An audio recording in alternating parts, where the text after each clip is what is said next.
শেষ পর্যন্ত আওয়ামী লীগকে সম্ভবত দল হিসেবে নিষিদ্ধ হতে হচ্ছে এবং আওয়ামী লীগের সমস্ত সম্পদ বাজেয়াপ্ত করার সিদ্ধান্তের দিকে যেতে পারে সমস্ত পরিস্থিতি। এখন শেখ হাসিনা বাংলাদেশে যে ফিরবেন, কোন শক্তিতে ফিরবেন? শুধু তার সংগঠনের শক্তি নাকি জনগণের শক্তি? আওয়ামী লীগের সভানেত্রী আওয়ামী লীগ দলটি নিয়ে বিশ্বের ভাবনা আপনার বিবেচনায় কি?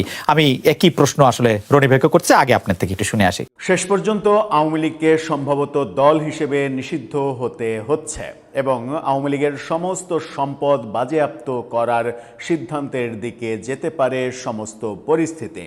সরকারের যে আয়োজন, সরকারের যে প্রস্তুতি, সরকারের যে মুভমেন্ট, সেটাতে সেই ব্যাপারটা ভাবা ছাড়া আর কোনো উপায় নেই। সুতরাং আওয়ামী লীগের জন্য এটা চরম একটা দুঃসংবাদ। যখন আওয়ামী লীগের রাজনীতি ফিরিয়ে দেয়া, শেখ হাসিনার দেশে ফেরা এবং সেই প্রেক্ষাপটকে ঘোলাটে পর্যায়ে নিয়ে গিয়ে প্রধানমন্ত্রীর ভারত সফর বন্ধ করে দেয়া, এই ব্যাপারগুলো আমরা দেখছি, তখন গণমাধ্যম খবর দিচ্ছে ভয়ঙ্কর একটা খবর, যে ভয়ঙ্করটা আওয়ামী লীগের জন্য। দেশের জন্য কি আমরা সেটা জানি না, সেটা পরিস্থিতি বলে দেবে দেশের জন্য কি।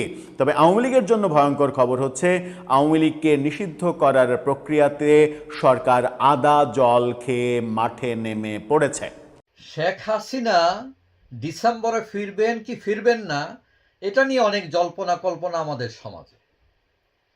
এখন কেউ কেউ বলছেন যে আমেরিকা চাইলেই তিনি ফিরতে পারবেন, ইন্ডিয়া চাইলেই ফিরতে পারবেন, এটা ডিপেন্ড করে আমেরিকার ইন্ডিয়ার উপর।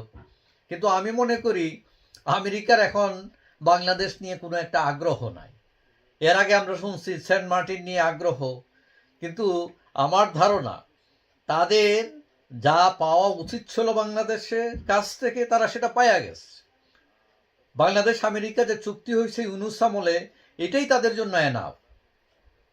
তারা তাদের স্বার্থ হাসিল করে ফেলছে। সুতরাং এখন ওই সেন্ট মার্টিন আর ইস্যু আর নাই।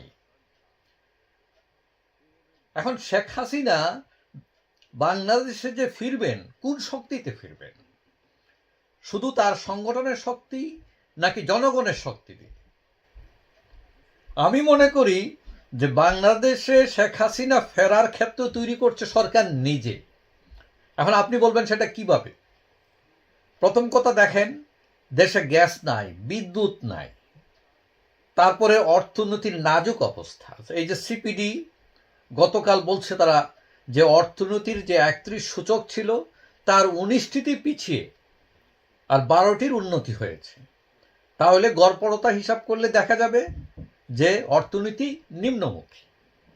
প্রবৃদ্ধি যেখানে ছিল 7%, সেখান থেকে নেমে এখন 2.2%-এ চলে আসছে, এবং কেউ কেউ ধারণা করছেন এটা 1%-এ চলে আসতে পারে। তার মানে আমাদের অর্থনীতির অবস্থা খুবই ভয়াবহ। এইদিকে আবার সরকার বলতেছে যে চাকরিজীবীদের বেতন বাড়াবে। এখন বেতন বাড়ালে কি হবে? মুদ্রাস্ফীতি বাড়বে, দ্রব্যমূল্য একদম লাভ দিয়ে অনেক উপরে উঠে যাবে। এখন যারা সরকারি চাকরি করেন তাদের বেতন বাড়লে তারা হয়তো কোনো রকম টেনে টুনে চলতে পারবে, কিন্তু যারা বেসরকারি চাকরি করেন, যারা শ্রমজীবী, দিন আনেন দিন খান, তাদের আয় তো বাড়বে না। তাহলে তারা ওই মাইনকারচিপের মধ্যে পড়ে যাবে। মানে আমি মনে করি মানে শেখ হাসিনা একদিকে খুবই সৌভাগ্যবান, কারণ তার আমলে ব্যাপক উন্নয়ন হলেও শেষ দিকে কিন্তু তার আমলের শেষ দিকে অর্থনীতি কিন্তু নিম্নমুখী হওয়া শুরু করেছিল। এটা বিভিন্ন কারণ আছে। বৈষয়িক যে অর্থনৈতিক অস্থিতিশীলতা, সেটাও ছিল। এখন শেখ হাসিনা থাকলেও কিন্তু কঠিন অবস্থার মধ্যে পড়তেন আজকে যদি থাকতেন, কিন্তু এই কঠিন অবস্থার দায়িত্ব এসে নিয়ে নিলেন কে? ইউনূস সাহেব। এখন নিচ্ছেন তারেক সাহেব। এখন সরকার যতই বলুক না কেন যে শেখ হাসিনা দেশকে পঙ্গু করে চলে গেছেন, অর্থনীতির 12টা বাজারে চলে গেছেন, মানুষ কিন্তু সেটা বিশ্বাস করবে না। কেন করবে না? কারণ তার চোখের সামনে পদ্মা সেতু দাঁড়িয়ে আছে, মেট্রো রেল দাঁড়িয়ে আছে, বাংলাদেশের গ্রামে গঞ্জে ব্যাপক উন্নয়ন হয়েছে, রাস্তাঘাট হয়েছে, বিদ্যুতের উৎপাদন বেড়েছে। অর্থাৎ শেখ হাসিনার আমলে যতই দুর্নীতি বিভিন্ন কথা বলেন না কেন, ইকোনমিটা স্মুথ ছিল, মানুষের পকেটে পয়সা ছিল। কিন্তু এখন কি হচ্ছে যে গ্যাস নাই, বিদ্যুৎ নাই, কলকারখানা বন্ধ হচ্ছে, মানুষ বেকার হচ্ছে, এবং এগুলার হলে দেশে চুরি ডাকাতি ছিনতাই এইসব বাড়বে। এবং এইভাবে যদি চলে তাহলে মানুষ বলবে, এবং কেউ কেউ এখনোই বলছেন যে তাহলে তো শেখ হাসিনাই ভালো ছিল। এবং এই যে বলাটা যে শেখ হাসিনাই ভালো ছিল, তার মানেই হচ্ছে শেখ হাসিনার ফেরার পথ তৈরি হচ্ছে, পরিষ্কার হচ্ছে, এবং এই ঘটনাবলী এই পথ তৈরি করছে শেখ হাসিনার জন্য। কিন্তু এটা মনে রাখা দরকার যে আপনি রাজনীতিবিদ, মুখে যত মিঠা কথাই বলেন না কেন, মানুষের পেটে যদি ভাত দিতে না পারেন, বিদ্যুৎ দিতে না পারেন, গ্যাস দিতে না পারেন, নিরাপত্তা দিতে না পারেন, আপনার এইসব মিঠা কথা তখন ওই পূর্ণিমা চাঁদের মতো ঝলসানো রুটির মতোই হবে। সুতরাং শেখ হাসিনা ফিরতে পারবেন কি ফিরতে পারবেন না, সেটার চেয়ে উল্লেখযোগ্য বিষয় হচ্ছে শেখ হাসিনার পথ তৈরি হচ্ছে আশার। আন্তর্জাতিক অপরাধ ট্রাইব্যুনালের সাবেক chief prosecutor, meticulous chief prosecutor যিনি প্রফেসর ইউনুসের, তিনি যুগান্তরকে বলেছেন যে আওয়ামী লীগের করা আইনেই আওয়ামী লীগকে নিষিদ্ধ করা এখন 1-2 ব্যাপার।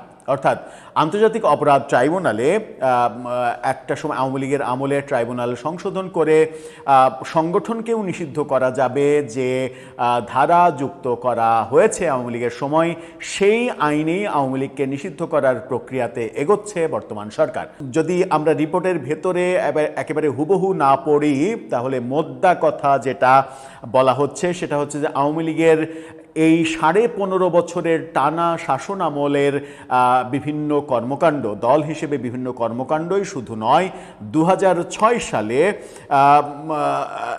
গুলিস্তানে লগি বৈঠা যে তাণ্ডব হয়েছিল, লগি বৈঠা কর্মসূচিতে শিবিরের একাধিক জনকে মারার যে ঘটনাগুলো ঘটেছিল, সেগুলোও এই তদন্তের আওতায় আনা হচ্ছে। শুধু কি তাই? শুধু তাই নয়, 73 সালে রক্ষী বাহিনীর কর্মকাণ্ড, সেই রক্ষী বাহিনীর কর্মকাণ্ড নিয়েও তদন্ত শুরু হচ্ছে। এবং রক্ষী বাহিনী মানে পুরোটা আওয়ামী লীগের মানে 71-এর মুক্তিযুদ্ধের পরে আওয়ামী লীগের কত ফাঁক ফোকর আছে, সমস্ত ফাঁক ফোকর দিয়ে ঢোকার বন্দোবস্ত করা হয়ে গেছে। এবং সেই বন্দোবস্তে আমার মনে হয় যে পেছন থেকে মেটিকুলাস মানে সাহায্য করছেন মেটিকুলাস চিফ প্রসিকিউটর সাবেক, যিনি তাজুল ইসলাম, যিনি এই আন্তর্জাতিক অপরাধ ট্রাইব্যুনালের যুদ্ধাপরাধীদের মানে উকিল হিসেবে দাঁড়িয়েছিলেন, রাজাকারদের পক্ষে দাঁড়িয়েছিলেন। তাকেই আবার প্রফেসর ইউনুস তার মেটিকুলাস ডিজাইনে রাষ্ট্রপক্ষের আইনজীবী এই আদালতেরই বানিয়েছিলেন, যেটা মানে কনফ্লিক্ট অফ ইন্টারেস্ট হিসেবে অনেকে বলেছিলেন, কিন্তু সেগুলোকে পাত্তা দেয়া হয়নি। যুগান্তর যেটা বলছে সেটা হচ্ছে 2006 সালে পল্টনে লগি বৈঠার কর্মসূচি এবং রক্ষী বাহিনীর কর্মকাণ্ড নিয়ে মানে 1973 সালে আন্তর্জাতিক অপরাধ ট্রাইব্যুনাল আইনের 2 নম্বর ধারা সংশোধন করে অর্গানাইজেশন বা সংগঠন শব্দটি যুক্ত করে 2013 সালে, এবং ওই আইনেই এটাতে আনা হচ্ছে সব কিছু। 75 সালে ক্রসফায়ারে বিপ্লবী সিরাজ শিকদার হত্যা, সেই ব্যাপারগুলো সামনে নিয়ে আসা হচ্ছে এবং সমস্ত অপরাধ এক জায়গায় এনে আওয়ামী লীগকে কীভাবে দল হিসেবে নিষিদ্ধ করা যায়। এবং বলা হচ্ছে যে দলের তো সাজা হয় না, দলের সাজা একটাই, দল হিসেবে নিষিদ্ধ করা, দলের সম্পদ বাজেয়াপ্ত করা, এটাই। দল যেহেতু ব্যক্তি না, তাকে তো আর জেল জরিমানা করা যায় না, কিন্তু দল হিসেবে দলকে নিষিদ্ধ করা এবং সম্পদ বাজেয়াপ্ত করা, এই ব্যাপারগুলো সামনে আসছে এবং এই ব্যাপারগুলো নিয়ে সামনে এগোচ্ছে সরকার। এবং সরকারের যে কর্মকাণ্ড মানে তদন্ত প্রক্রিয়া, তদন্ত টিম তৈরি করা হয়েছে, এই তদন্ত টিম নিয়ে তারা এগোচ্ছে। চিফ প্রসিকিউটর আমিনুল ইসলাম বলেছেন, আওয়ামী লীগের বিরুদ্ধে প্রাথমিক অভিযোগ পাওয়া গেলে দলটির বিরুদ্ধে প্রয়োজনীয় ব্যবস্থা গ্রহণ করার সুযোগ আছে। সংগঠন হিসেবে আওয়ামী লীগের বিচার হবে কি হবে না সে বিষয়ে সংস্থা তদন্ত হচ্ছে। তদন্ত করার পর যদি সংগঠন হিসেবে আওয়ামী লীগের বিরুদ্ধে প্রাথমিক অভিযোগ পাওয়া যায়, তাহলে ট্রাইব্যুনালের চিফ প্রসিকিউটর হিসেবে আমি প্রতিবেদন প্রাপ্তি সাপেক্ষে প্রয়োজনীয় ব্যবস্থা গ্রহণ করব। এই কথা তিনি জানিয়ে দিয়েছেন। এই কথা যখন জানিয়ে দিয়েছেন তখন মানে আমার মনে হয় যে আর কিছু বলার নেই। আওয়ামী লীগের টানা 15.5 বছরের কর্মকাণ্ড, 2006 সালের লগি বৈঠা, রক্ষী বাহিনীর কর্মকাণ্ড, 75-এ সিরাজ শিকদারের ক্রসফায়ার সহ যত ঘটনা, মনের মাথুর মিশিয়ে যত ঘটনা আনা যায় সমস্ত ঘটনা এনে তদন্ত করে আওয়ামী লীগকে আদালতের মাধ্যমে নিষিদ্ধ করার প্রক্রিয়াতে সরকার এগোচ্ছে। তার মানে সাম্প্রতিক সময়ে যেটা শোনা যাচ্ছিল যে ভারতের সঙ্গে এক ধরনের সমঝোতা হচ্ছে এবং আন্তর্জাতিক চাপের মুখে আওয়ামী লীগের নিষেধাজ্ঞা তুলে নিতে পারে সরকার, তাদেরকে রাজনীতি করতে দেবে, কারণ এটাতে তাদেরও স্বার্থ রয়েছে। কারণ আওয়ামী লীগকে রাজনীতি থেকে বাইরে রাখলে বিরোধী দল হিসেবে জামাত এবং এনসিপি তাদের উপরে চড়াও হয়ে যাবে। জামাত ক্ষমতাবান হয়ে গেলে আগামী নির্বাচনের মাধ্যমে যদি জামাত ক্ষমতায় এসে যায়, তাহলে বিএনপির আজীবনে আর কখনো ক্ষমতায় আসা হবে না। জামাত ক্ষমতা পাকাপোক্ত এমনভাবে করবে যে দীর্ঘমেয়াদে তারা শাসন করবে এবং এই শাসন মানে এই দেশটাকে তালিবানি শাসন পদ্ধতিতে নিয়ে যাবে। সব মিলিয়ে বিএনপি যে মধ্যপন্থী রাজনীতি করে, মুক্তিযুদ্ধের চেতনার রাজনীতি করে, সেই রাজনীতিতে বড় একটা আঘাত আসবে। সেই সব স্বার্থ বিবেচনা করেই আওয়ামী লীগকে তারা রাজনীতি করতে দেবে এবং আওয়ামী লীগকে প্রধান প্রতিপক্ষ হিসেবে মাঠে রাখবে। রাজনীতি করতে দিয়ে আগামী নির্বাচন করে বিএনপি আবার ক্ষমতায় আসবে, আওয়ামী লীগ প্রধান বিরোধী দল হবে। এভাবে রাজনীতিতে একটা ভারসাম্য তৈরি হবে। এই আলোচনাগুলো চতুর্দিকে অনেকেই যেগুলো করার চেষ্টা করছিলেন সেগুলো সম্ভবত সবই মিথ্যা হয়ে যাচ্ছে। দর্শক, আপনার কাছে কি মনে হয়, কোন পথে এগোচ্ছে বাংলাদেশের রাজনীতি? আমার মনে হয় যে রাজনীতিতে খেলা কেবল শুরু, এখনো অনেক খেলা বাকি। তবে খেলা যাই হোক, যে পক্ষ যেভাবেই খেলুন না কেন, আমরা সাধারণ জনগণ, আমরা আম জনতা, আমরা অত বুঝি না, বুঝতেও চাই না। আমরা বুঝি 2 বেলা 2 মুঠো ভাত যেন শান্তিতে খেতে পারি, যেন সব সময় আমাদের মনে একটা আতঙ্ক বিরাজ না করে, এই বুঝি প্রাণটা গেল।